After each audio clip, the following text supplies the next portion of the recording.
Magandang gabi po sa ating lahat. Welcome to our Thursday Bible study. Magandang gabi po.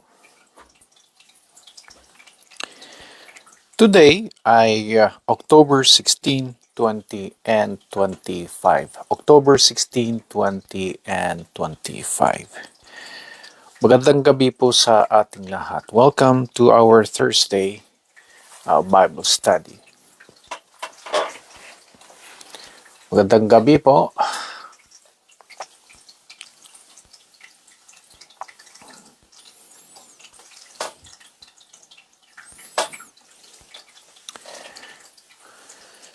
Ang ating scripture background ay nasa Matthew chapter 7, magmula sa verse 24 hanggang sa verse 27.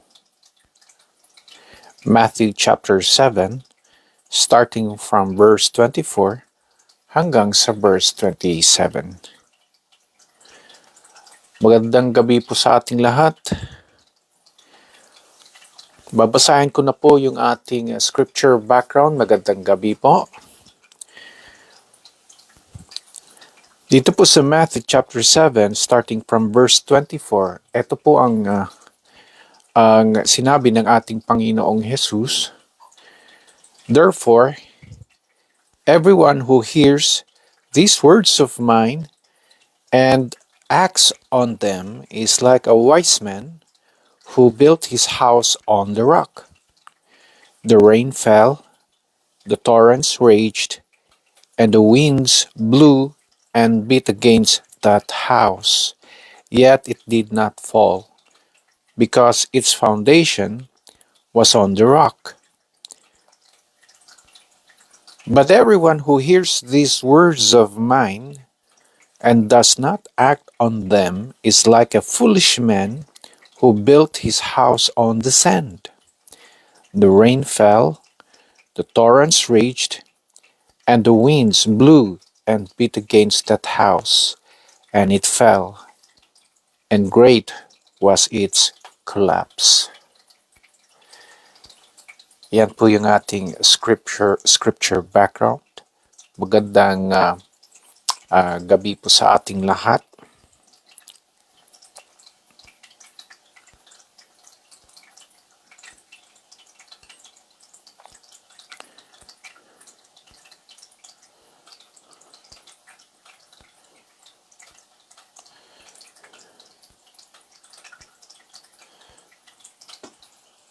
Yan po yung ating scripture background.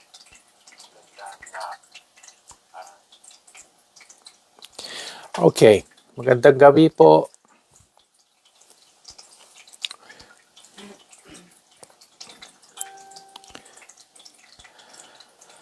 Ang ating topic ay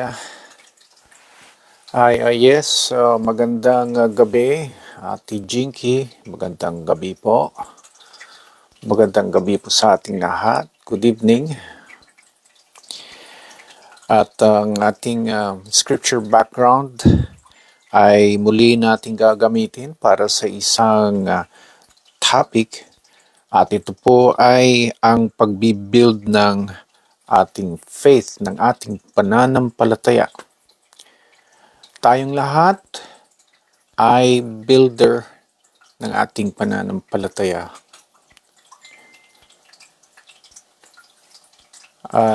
Yes, magandang gabi, Ate Ermeline. Good evening.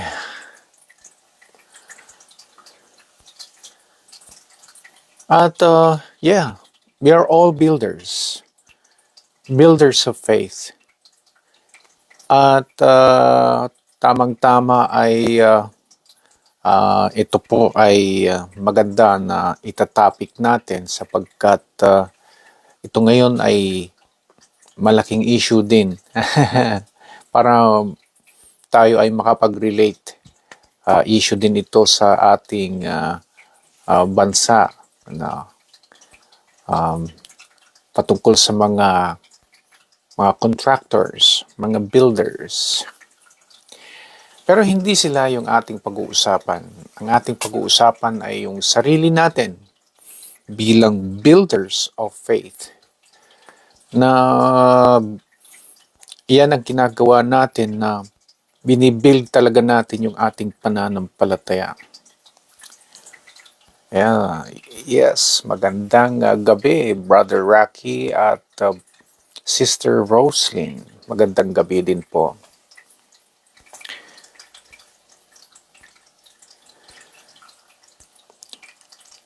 At itong Matthew chapter 7 na kung saan ay nagbigay ng ang ating Panginoong Yesus, nagbigay po siya ng illustration patungkol po sa isang builder, sa isang tao na nagpatayo ng kanyang bahay. At ang naiintindihan natin dito, ito po ay nagamit itong illustration para ipaintindi sa atin kung papaano din natin i-build yung sarili natin. Lalo na yung ating pananampalataya.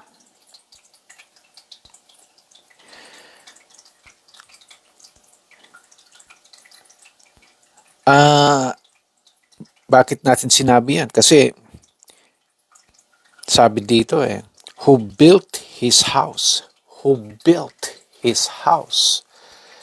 So, yun na lang sinabi ng Panginoon, who built his house. Talagang angkop na yun. Maganda talaga itong napili nating scripture background to help us kung ano yung magandang qualities ng isang builder of faith.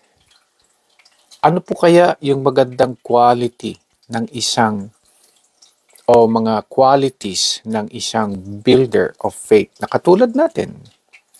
As I've said, tayo din ay ganon. Isang builder na binibuild din natin yung ating pananampalataya. We have to build our faith. Kasi hindi ka agad-agad na yung ating pananampalataya noong tayo ay kumilala sa ating Panginoong Hesus ay kaagad-agad andyan na, kompleto na. No? Nag-uumpisa tayo sa ibaba, sa pinaka foundation niyan. Hanggang unti-unti ito na tinatayo na yan, pinapatayo natin yan. Iyan ang ating pananaw. Hindi ka agad-agad nung naging mananampalataya tayo ay alam natin lahat kaagad-agad. Everything, lahat, pati yung mga nalalaman ng ating Panginoong Hesus, alam natin hindi ganoon. Hindi ganoon na kabilis. Na all together talagang everything na. Lahat-lahat na alam natin. We start from scratch and we have to build our faith on that foundation. Na ang foundation natin ay walang iba kundi ang Panginoong Hesus. Yes, magandang gabi Ate Dali at Ate Mila, magandang gabi din po. Yan. And so, dito po mga kapatid, buti na lang may ganitong ilustrasyon ng Panginoon para makita natin. Kasi dito may ipinakitang katangian ng isang builder. At yan ang issue natin. Aalamin natin, ano nga po ba ang magandang katangian ng isang builder?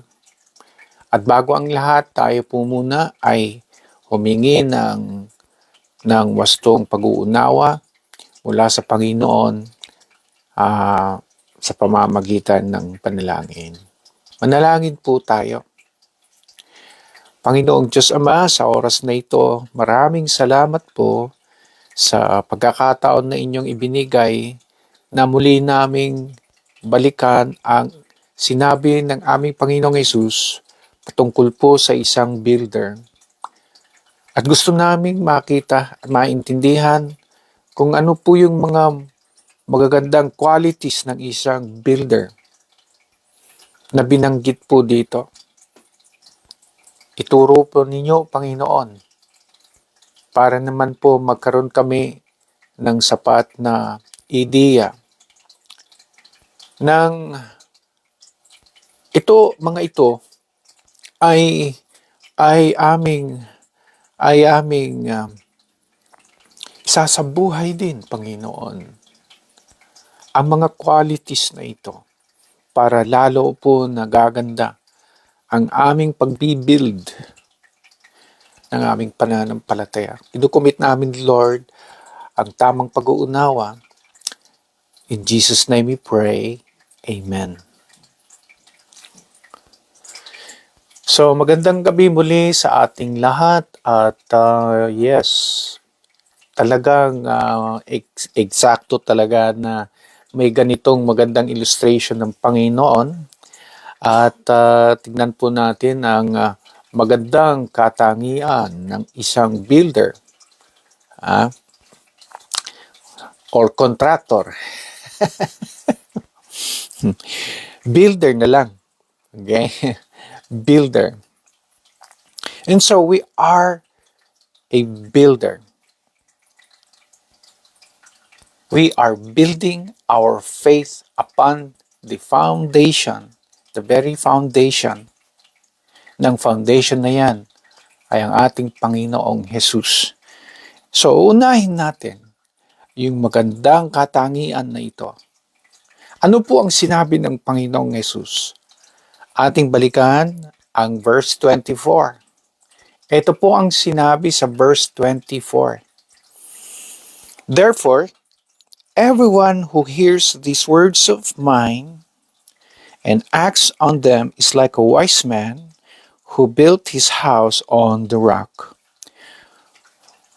Ang una po natin dyan na mapapansin ay yung sinabi po ng ating Panginoon, ng ating Panginoong Jesus, sabi niya, therefore, everyone who hears these words of mine, who hears these words of mine.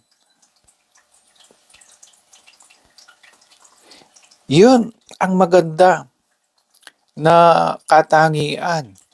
Who hears these words of mine. Ang nakikinig sa salita ng ating Panginoong Jesus. In other words, siya po ay isang nakikinig na mananampalataya. A listening man. A listening man. He listens to the word of Christ. He listens to the word of God. Nakikinig po siya. Meron po ba itong correlation sa pagbibuild natin? Ang listening at saka building? Listening at saka building? Yes, meron po. Just imagine kung ang isang builder ay hindi siya makikinig sa ginawang plano, instructions, ano kaya mangyayari sa kanyang i-build na bahay? Kasi nga po, di ba? Bago mag-build ng bahay, dapat merong plano, floor plan. Meron na itong mga sukat. At meron na rin yung mga kung saan yung position ng mga kwarto. Alin ba ang mauuna? Kitchen po ba? Or sala? Anong susunod na kwarto? Mga bedrooms? Or or bathroom and toilet?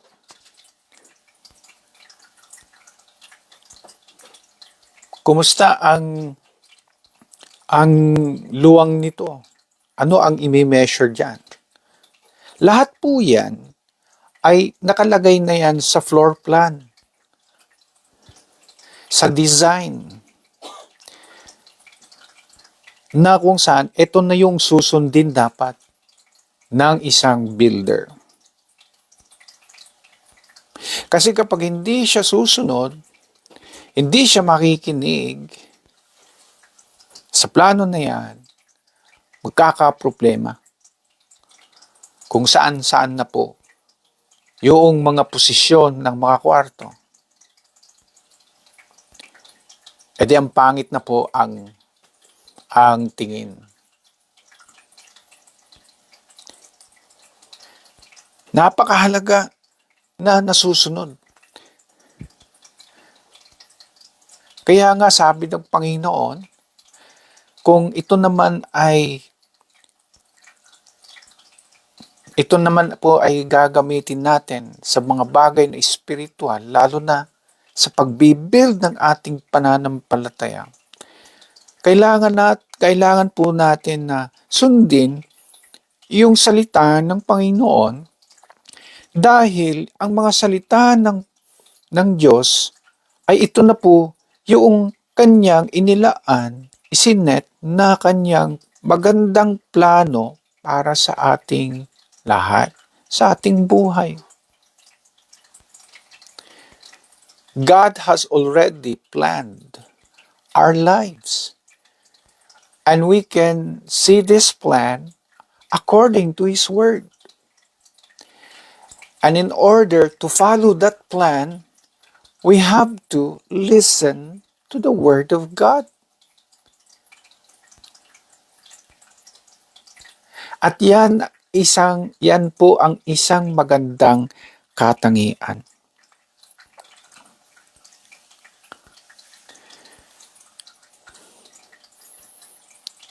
Di po ba parang yung bang kapag hindi tayo marunong makinig, talagang hindi masusunod. Because,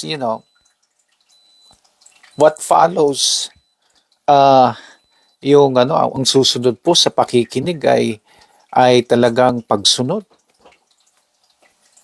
So, paano makapagsunod kung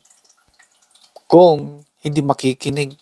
Kaya nga sinasabi ng Panginoon, He who listens, napakahalaga. Everyone who hears these words of mine.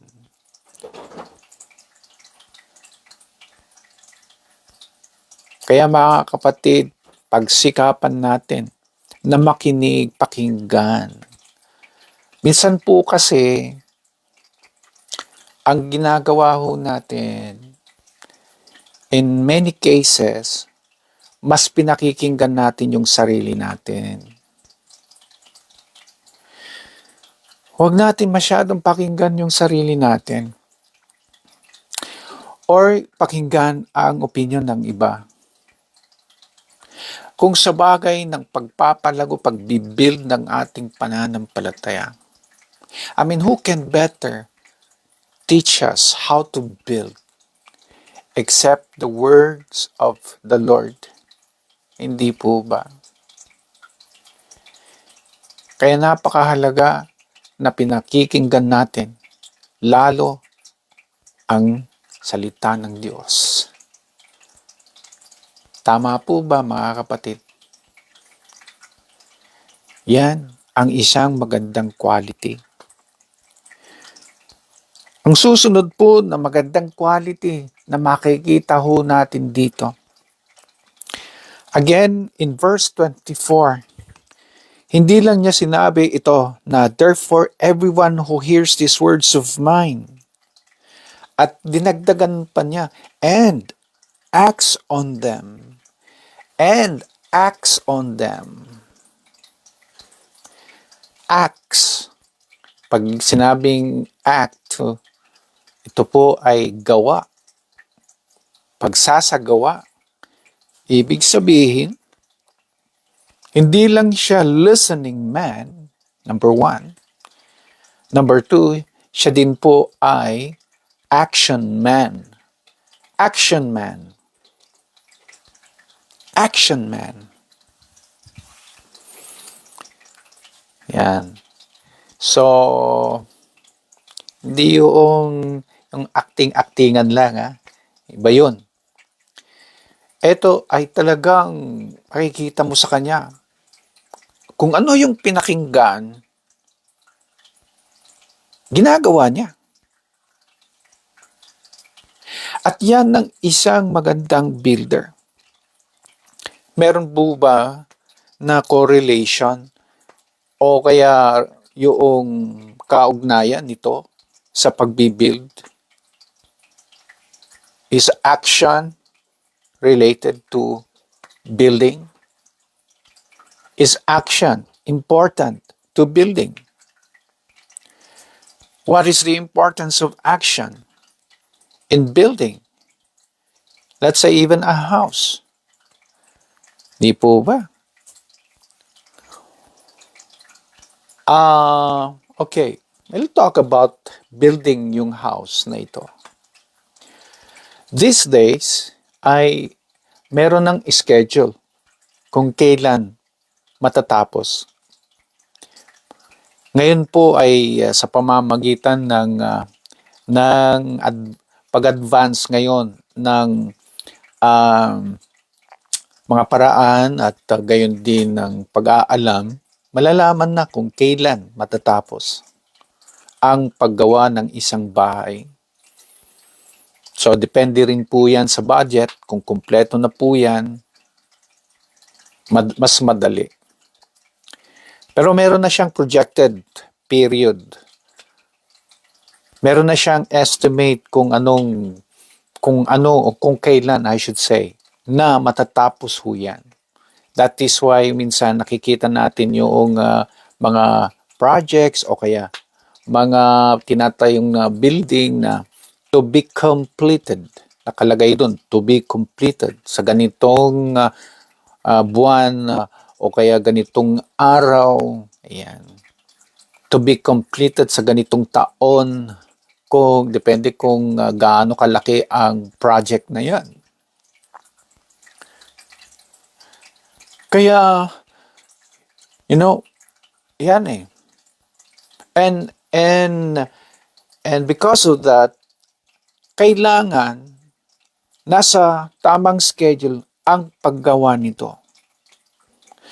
So, kung tanungin natin kung may kaugnayan ba yung action at saka pag-build, malaking bagay ho yan.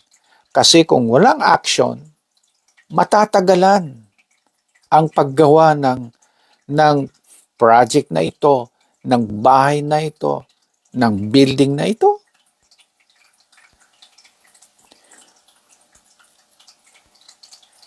Kaya kapag nakikita natin minsan yung mga ginagawa, either kalsada yan, bahay yan, o malaking building, kung bigla na lang nakatiwangwang yan ng matagal, lalampas talaga sa expected na kung kailan matatapos. Yung completion date niya. Kaya yung iba, binubura na naman nila kung kailan matatapos. Wala eh. Wala nakikitang nagtatrabaho eh. Walang gumagawa eh. Kaya iyan, isinama din po ito ng ating Panginoong Hesus na isang magandang katangian ng isang builder of faith. That when we are building our faith, ay dapat po talaga na hindi lamang yung tayo nakikinig sa salita ng Diyos, but isinasagawa po natin yung mga pinakikinggan nating salita ng Diyos.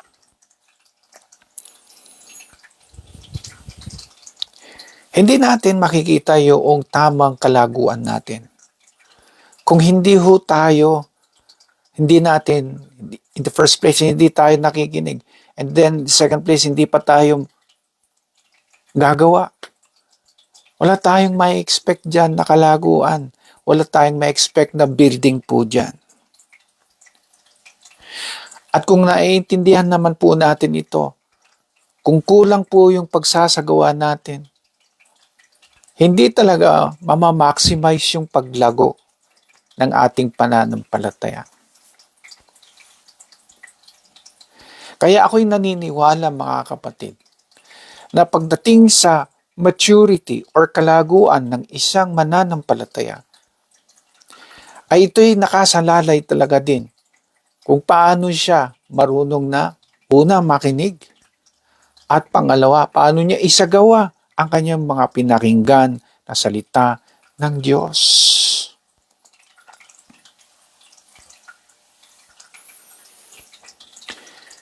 Kaya we have to see this na mga katotohanan.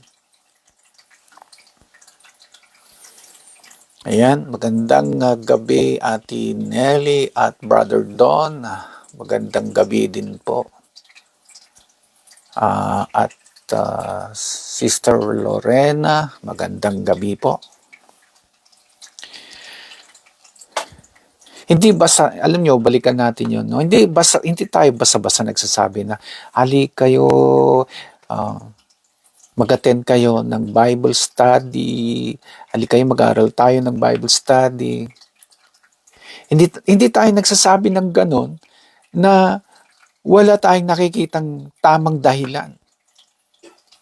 At ito na po yung magandang dahilan kung bakit para sa ating lalong kalaguan. This is how we build our faith. Kaya tama lamang yung ginagawa natin na nagba-Bible study. Tama lamang po yan. At kapag sa linggo na tayo ay nakikinig din ng salita ng Diyos, tama lang din po yun. Kasi kailangan natin ito to build our faith.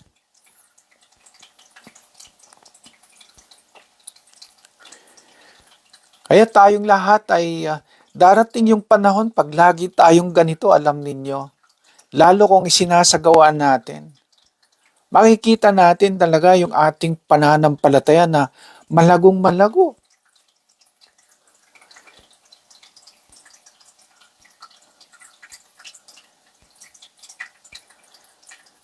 Hindi ko maintindihan po yung sasabihin ng isang mananampalataya na kahit hindi na kailangan yung salita na yung ganyan. No.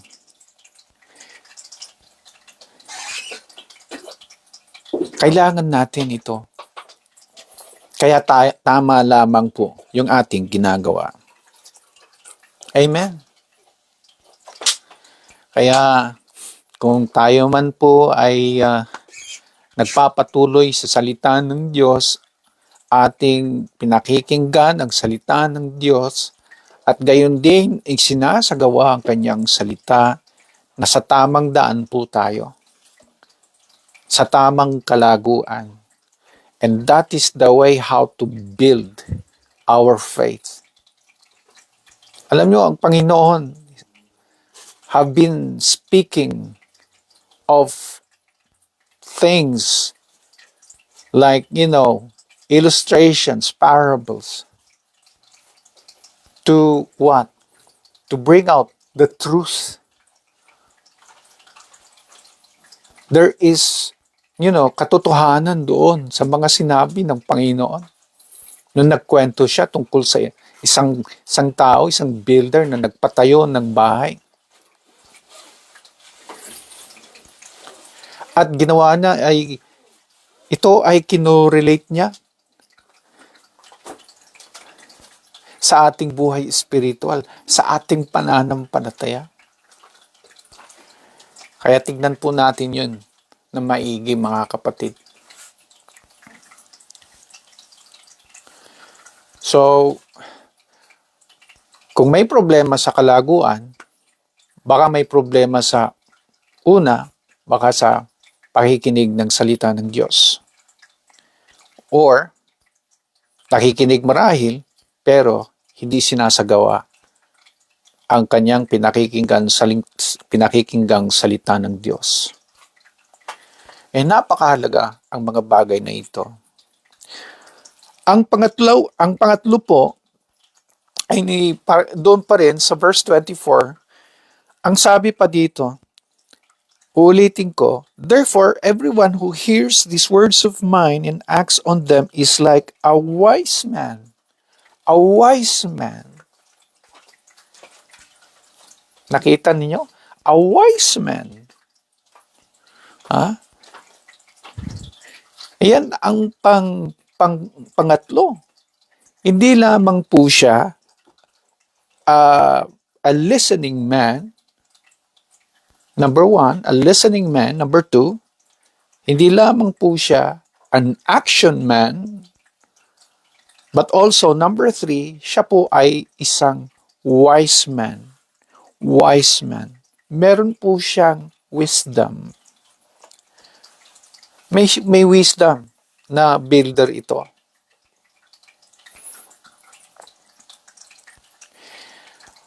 Yung may pinagkaiba yung taong wise, a wise man, wise na tao, sa tao naman na wais. Siya ay wais.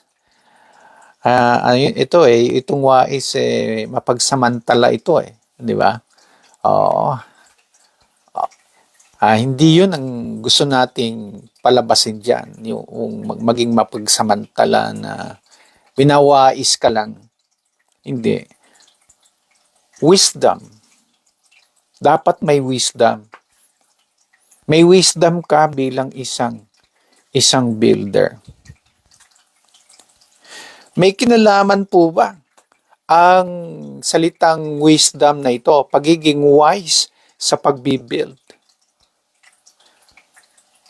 Meron po ba? Yes. Kailangan may wisdom ka talaga. Sa illustration ng ating Panginoon, ano po yung wisdom dito? So sabi ng Panginoon, meron daw kasi mga ibang klaseng builder na tinawag po niya na foolish. A foolish builder. A foolish man. Walang wisdom. Ano po ang pinagkaiba ng wisdom ng builder na wise builder at saka yung foolish builder? Yung foolish builder, kaya't walang wisdom, dahil nung ipinatayo daw niya yung bahay niya, ay ipinatayo sa buhangin. Buhangin. Nakita ninyo?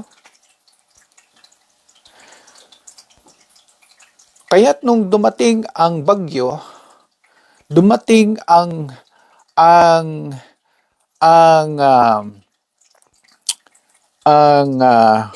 flood, di ba? Nagkaroon ng flood at dahil itinayo sa buhangin, ay wala. Nawasak yung bahay.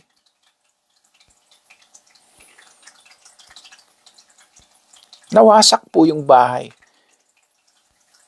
Walang wisdom kasi dahil bakit mo itatayo sa buhangin? Pero itong wise builder, hindi po niya itinayo sa buhangin, kundi tinayo daw ho niya sa bato. Sa bato ho niya itinayo.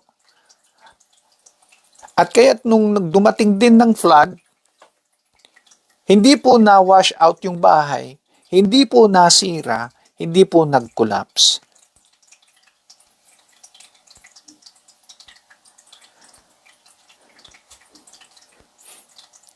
Dahil may wisdom Sa bato ho niya itinayo. A wise man. Meron ho siyang wisdom. na hindi maganda na gumamit ng substandard material. Ang isang wise builder, hindi siya gagamit ng substandard na material. Kasi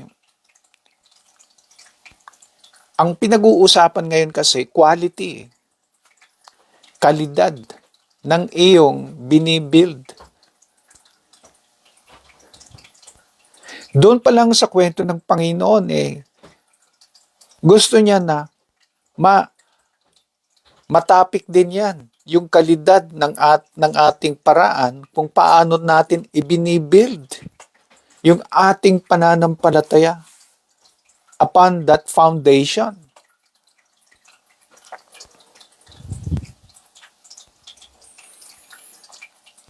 Napakahalaga talaga yung paraan natin. Are we going to use the sand? Or are we going to use the rock? Gagamitin ba natin yung buhangin? O gagamitin ba natin yung bato?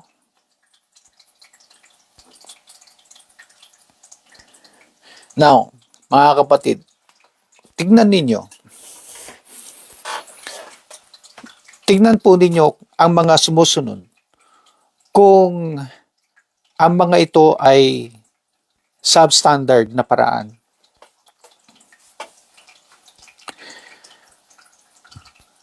Substandard na mga paraan ng pagpapalago, pagbibuild ng ating pananampalataya. Una,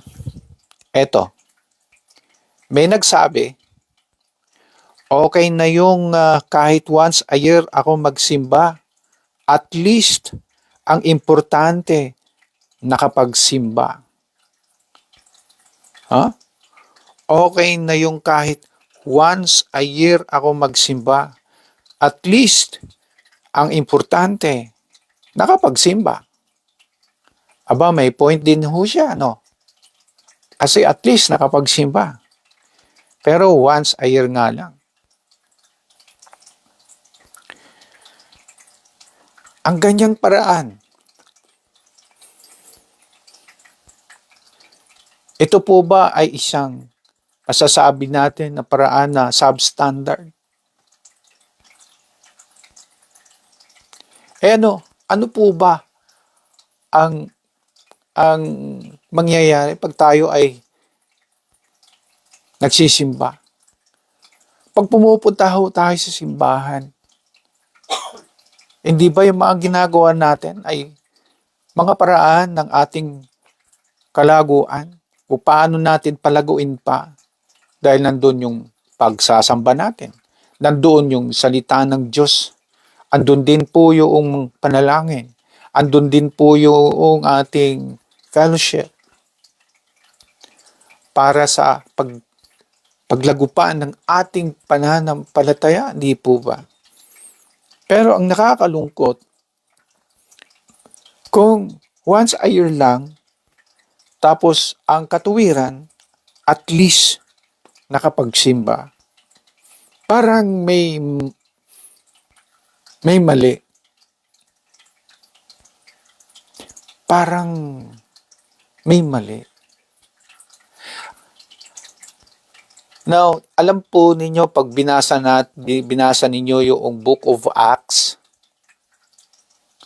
doon po makikita ninyo na yung mga naunang mananampalataya sa atin sa Book of Acts, inaaraw-araw nila ang kanilang pagtitipon. Nakalagay doon every day they continued to meet together at the temple courts.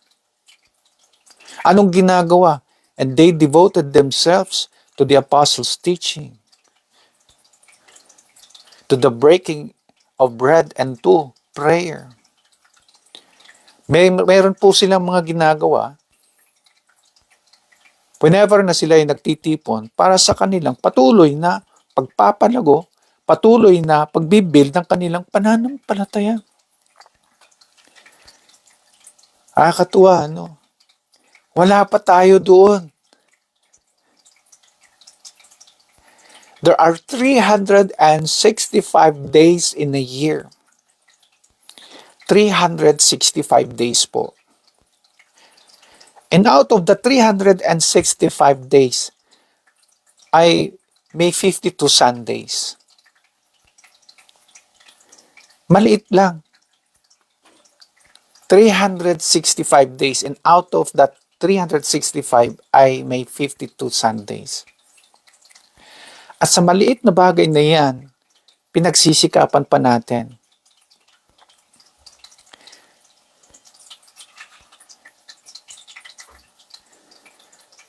At kung ang katuwiran natin tulad nito, kahit once a year na lang, paano na yan?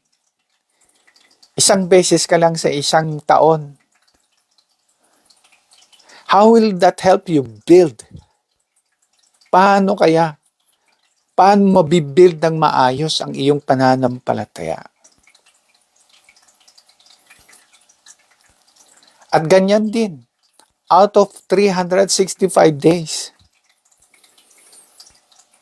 meron tayong mga around 52 din na days para sa Bible study. At kung wala pa tayo sa mga ganito, paano na yan natin mabibuild yung faith natin? Kaya tama lamang po mga kapatid, yung ating ginagawa na tayo po ay pinagsisikapan na masilayan man ng salita ng Diyos para lalago. Alam natin kung paano natin i-build yung ating pananampalataya. How else can you find yourself exposed to the Word of God? Okay, sabihin natin, sa iyong personal reading, maganda yan. Paano naman ng iyong samba? Okay, gusto mong magsamba sa iyong sarili lang? Okay, sige. Paano naman ng prayer? Gusto mo rin na mag-pray sa iyong sarili. Paano naman ng fellowship mo? Hindi naman pwede na maging sa sarili mo lang yung fellowship. Bakit? Ano ba ibig sabihin ng fellowship? The fact that ang panawagan sa atin ay pagtitipon, church. Upon this rock, I will build my church, sabi ni Jesus.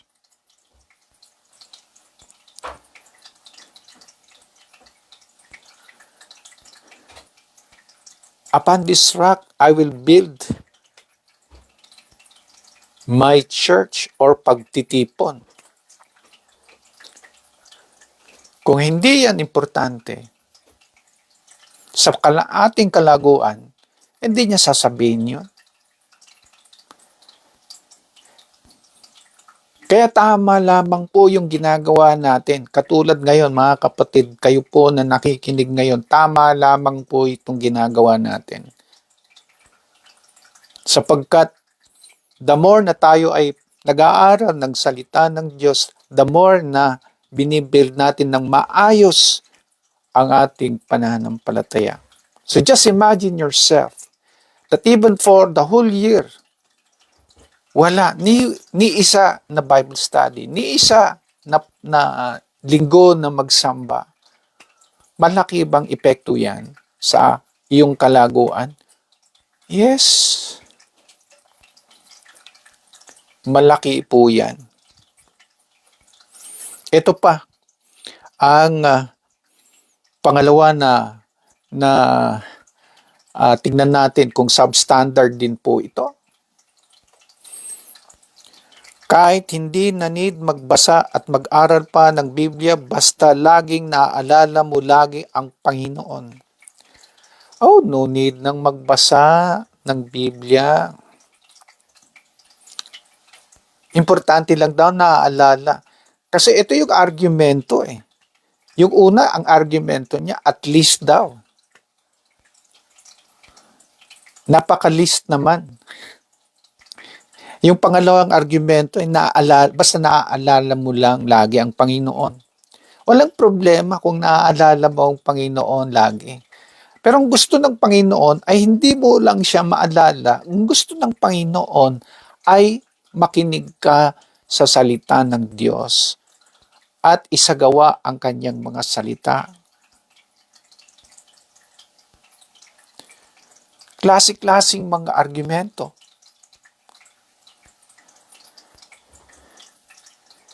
Kaya wala sila sa mga ganitong pagkakataon.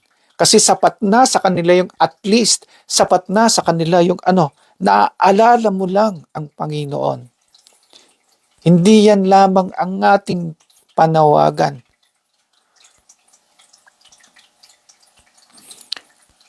Ang pangatlo, tingnan natin.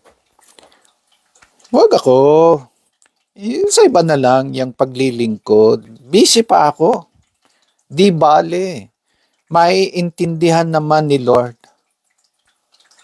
Hindi bale. May intindihan naman daw ni Lord.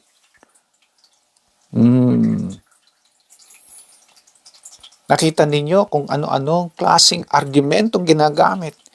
Yung isa, at least daw.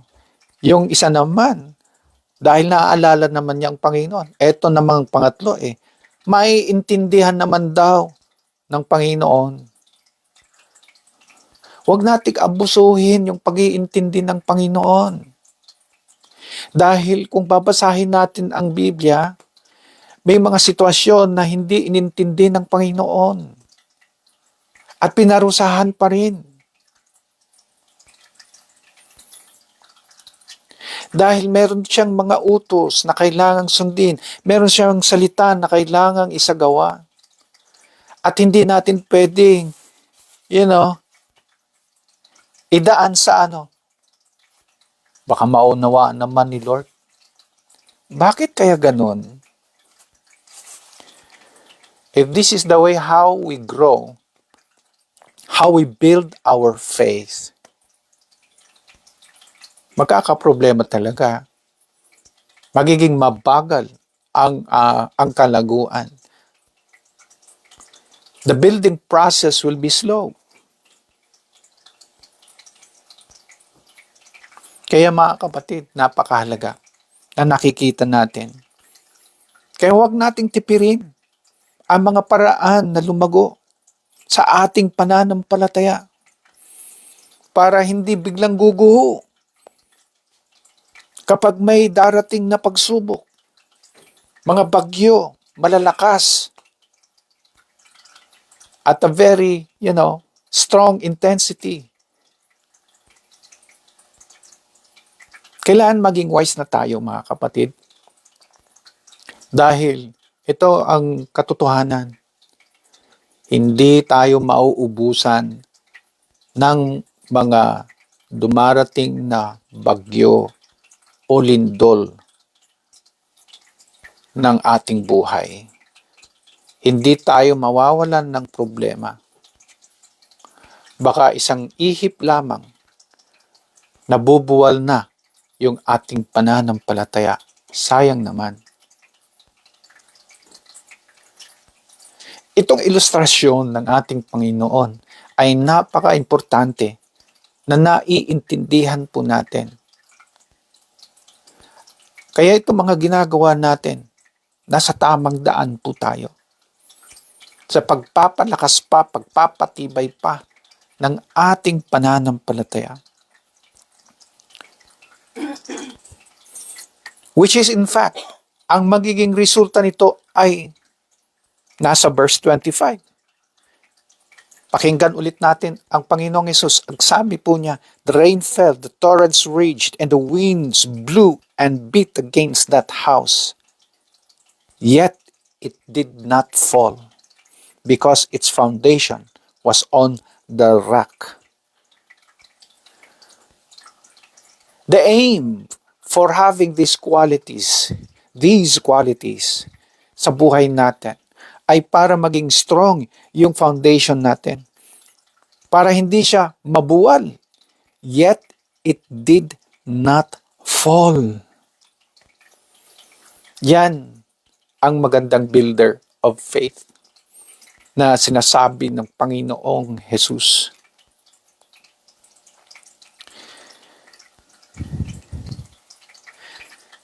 To have a strong faith is not that simple. You have to be a builder who carefully builds his house so that it will not fall. Kaya hindi pwede sa atin ang paisi-isi lamang na paraan ng pagpapatayo, pagbibuild ng ating pananampalataya. Hindi natin pwede gawin yung paisi-isi lamang at idaan sa sa mga argumento na katulad ng bale maintindihan naman ni Lord. Basta importante, naalala lang natin ng Panginoon. Well, at least ako ay nakapunta sa church once a year. Mga ganong mababaw na kaparaanan ay magiging mahina ang pundasyon at kapag may problema, madaling mawala sa pananampalataya. Mawala dahil syempre, guguho eh. Sabi ng Panginoon, ito ay sinasabi na ng Panginoon na tiyak yan, guguho yan. Bakit ko sinabi? Kasi, di ba sabi niya sa verse 27, the rain fell, the torrents raged, and the winds blew and beat against that house, and it fell, and great was its collapse. So this serves as a warning to us na batayan natin, igihan natin, huwag pa isi-isi. Huwag nating linalaro.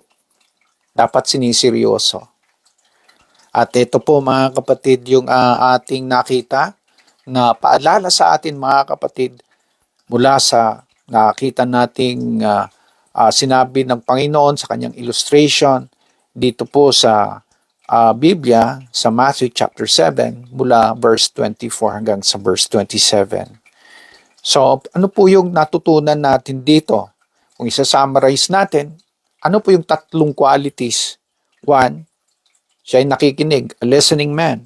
2, an action man. And 3, a wise man. Meron po tayong mga katanungan dyan. Meron ba tayong comment? Malinaw po ba sa ating lahat? Is the lesson clear to us? Malinaw po ba? Bago tayo dadako sa ating panalangin.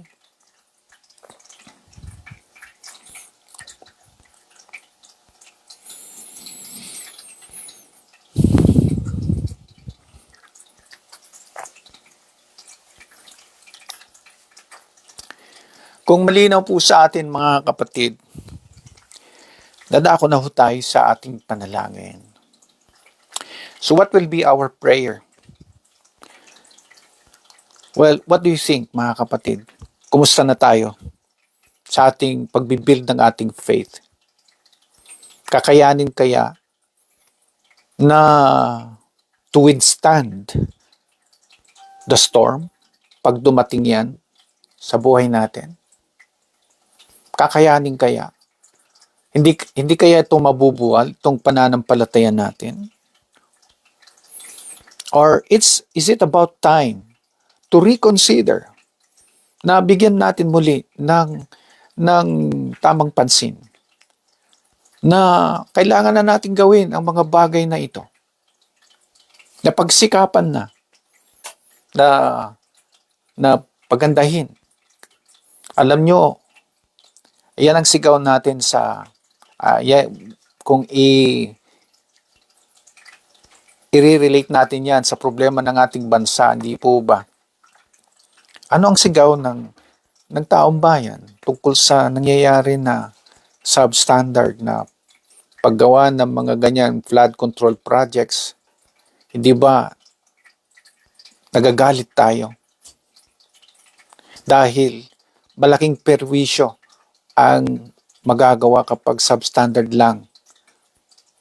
Dahil kapag dumating ang mga ganyang sakuna, ay walang naapektuhan kundi ang taong bayan mismo. So kailangan talaga na sa pagbibuild ay napakahalaga. Ganyan din sa ating pananampalataya. Is it about time for us to reconsider na kailangan nating pagandahin na yung pagbibuild natin ng ating pananampalataya?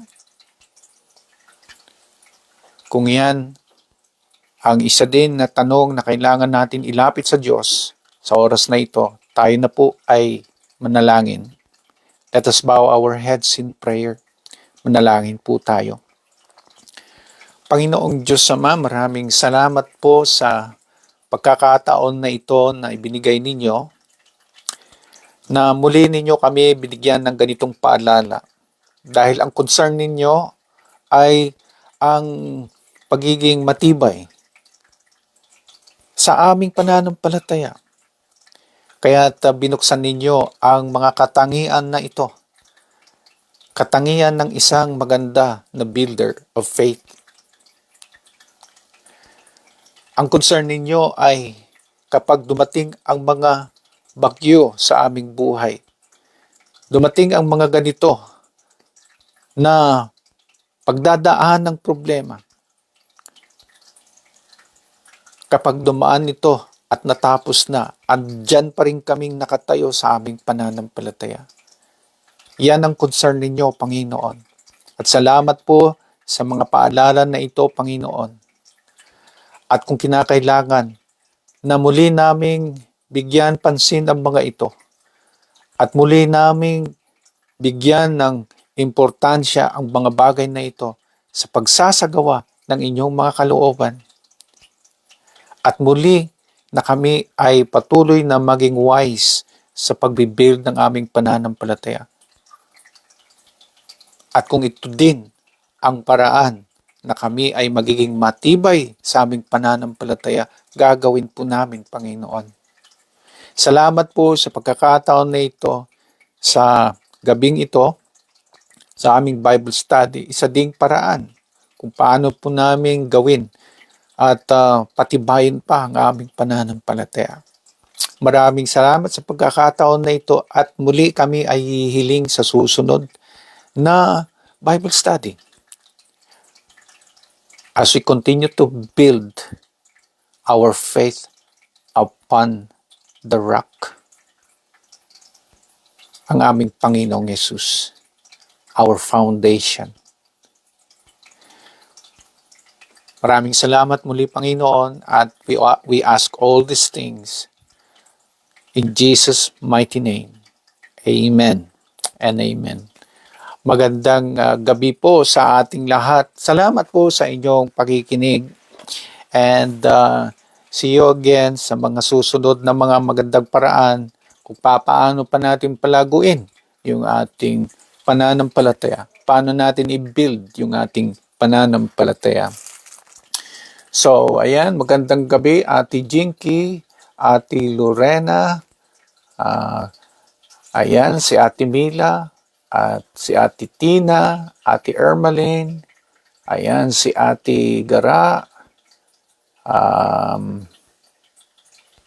Ate Dali, Ate Roslyn, Brother Rocky, ayan, si Ate Prime, at sino pa po? Yung Sister Nelly, Brother Don, ayan. At sino pa po? Ayan, si Ate Prime, at sino pa po? Ayan.